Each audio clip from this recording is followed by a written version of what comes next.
اللہ رب العزت کا ایک ضابطہ ہے، اور ضابطہ اس کو کہتے ہیں کہ اللہ تعالیٰ کے یہاں اس کے خلاف نہیں ہوتا، اللہ کے یہاں اس کے خلاف نہیں ہوتا، اس کو ضابطہ کہتے ہیں۔ وہ اللہ تعالیٰ کا ضابطہ یہ ہے کہ اللہ رب العزت دنیا میں عہدے داروں کو عہدہ دے کر آزماتے ہیں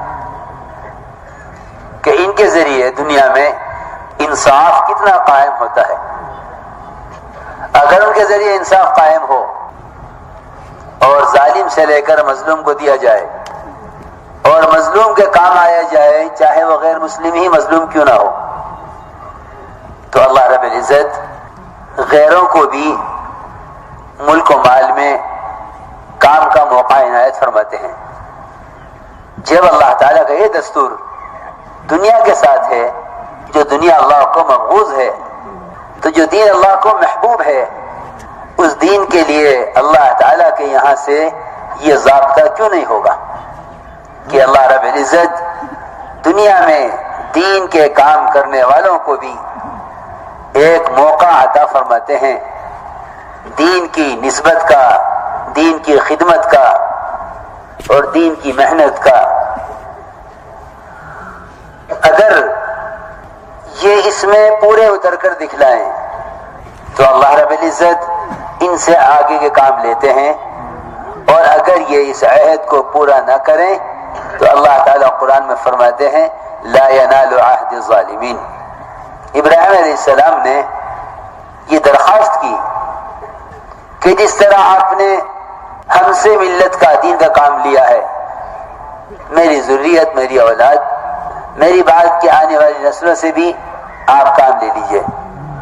فرمایا کہ ہمارا ان سے کوئی عہد نہیں جو ہمارے ضابطے کو، ہمارے حکم کو پورا نہ کرے۔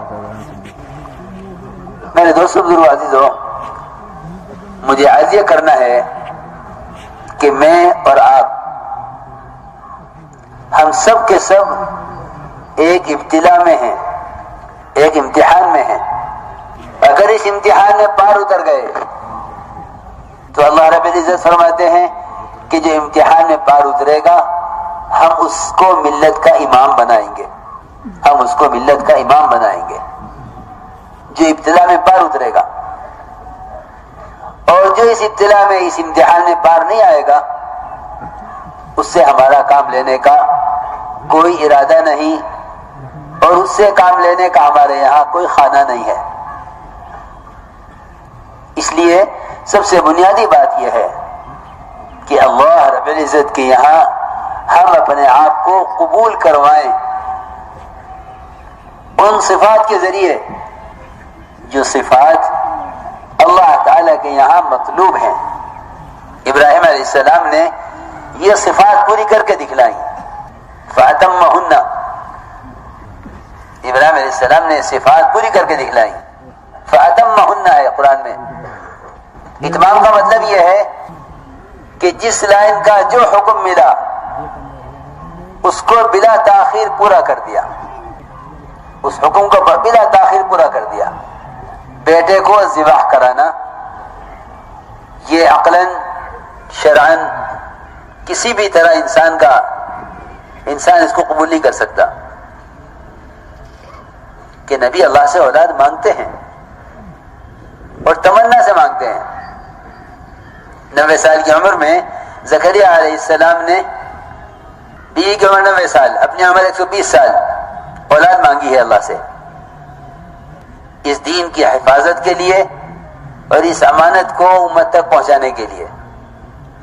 ابراہیم علیہ السلام تو ملت کے امام تھے، لیکن اولاد انہوں نے بھی مانگی، لیکن اللہ نے حکم فرمایا کہ ان کو ذبح کر دو، ان کو ذبح کرو۔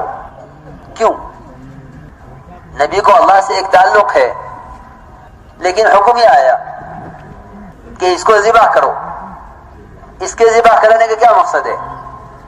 کہ ان کو ذبح کرانے کا مقصد یہ ہے کہ ہم دیکھنا چاہتے ہیں کہ آئندہ ہمارا اگر کوئی حکم چھوٹا یا بڑا تمہاری طبیعت، تمہاری چاہت، تمہارے مزاج کے خلاف اور تمہارے اپنے جذبے کے خلاف کوئی حکم آئے تو تم اس کو پورا کرو گے یا نہیں کرو گے؟ ہم اس امتحان کے لیے اور یہ استعداد پیدا کرنے کے لیے آپ سے بیٹے کو ذبح کروا رہے ہیں۔ اس کو قرآن نے بلائے عظیم کہا ہے۔ بلائے عظیم یعنی بہت بڑا امتحان، بہت بڑا امتحان۔ قرآن نے بلائے عظیم کہا ہے، بہت بڑا امتحان ہے کہ وہ جو بچہ جو کل باپ کے مقصد میں کام آتا، تاجر کا بیٹا تجارت میں تعاون کرے، کاشتکار کا بیٹا کاشتکاری میں تعاون کرے، اور نبی کا بیٹا کہ نبی کی دعوت میں اس کے دین میں اس کا تعاون کرے، لیکن اس کو ذبح کرایا۔ یہ بلائے عظیم ہے۔ مقصد یہ تھا کہ ہم ان سے وہ کام کروائیں گے جو انتہائی مشکل ہے۔ اگر یہ پورا کر دیا تو ہم سمجھ لیں گے کہ یہ آئندہ ہمارے کسی حکم سے اور کسی حکم کے پورا کرنے میں تاخیر نہیں کریں گے۔ یہی امتحان اللہ رب العزت نے انبیاء علیہ السلام کا لیا، اور یہی امتحان حضور اکرم صلی اللہ علیہ وسلم نے اپنے صحابہ کا لیا۔ کہ پہلا سوال یہ ہے کہ اللہ اور اللہ کے رسول کی اطاعت پر تم کتنے آ گئے ہو کہ تم سے کام لیا جائے۔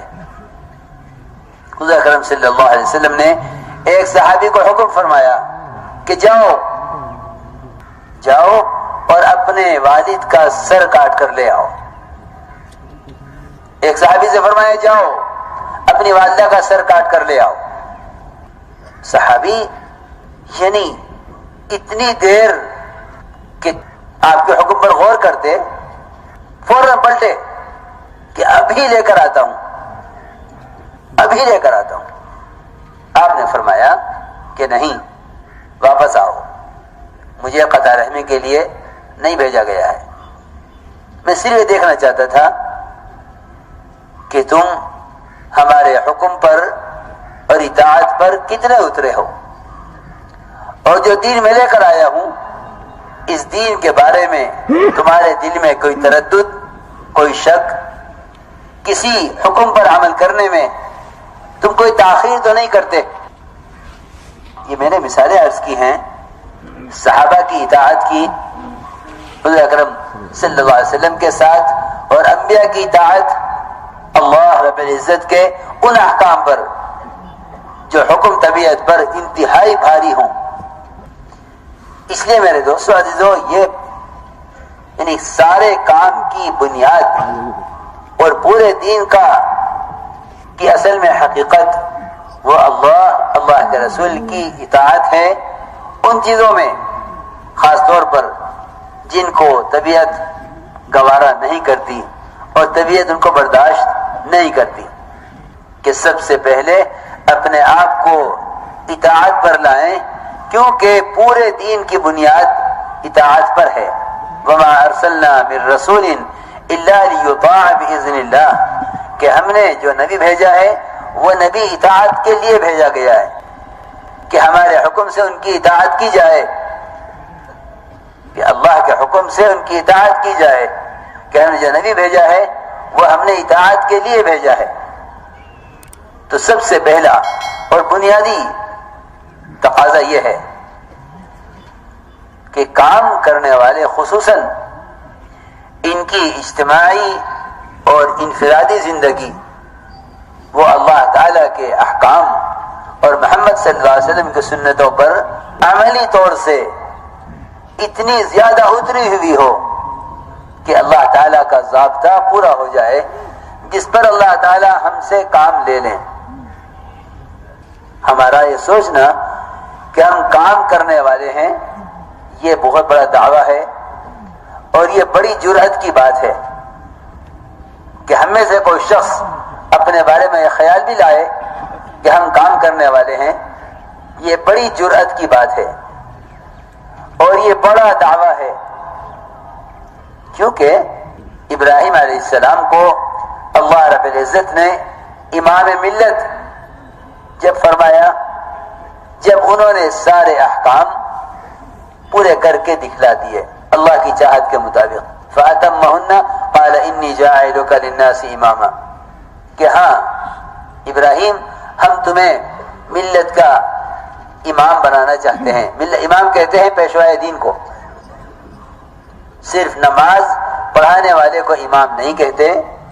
یہ تو دین کے ایک حکم کا امام ہے. نماز کا امام دین کے ایک حکم کا امام ہے، یعنی یہ نماز کا امام ہے. ورنہ امام صرف نماز پڑھانے والے کو نہیں کہتے، بلکہ بچپن میں پڑھا تھا پیشوائے دین کو جانو امام، کہ جو دین کے تمام شعبوں میں عملی طور پر دین کے تمام شعبوں میں عملی طور پر امت کے لیے رہبری کرے، اس کو امام کہتے ہیں. یہ سمجھتے تھے کہ امت کام کرنے والوں کے معاملات کو سب سے پہلے معاشرے کو اور ان کے اخلاق کو دیکھے گی. اگر ان تین لائنوں میں اتباع سنت پر ہیں کام کرنے والے، تو امت میں اس کام پر اعتماد بڑھے گا اور امت کام کی طرف کھنچ کر آئے گی. کیونکہ یہ وہی دعوت ہے جو دعوت انبیاء علیہ السلام اور صحابہ کرام کی تھی. وہی دعوت ہے اور اس دعوت میں قیامت تک کے لیے وہی جاذبیت ہے جو جاذبیت محمد صلی اللہ علیہ وسلم اور آپ کے صحابہ کی دعوت میں تھی.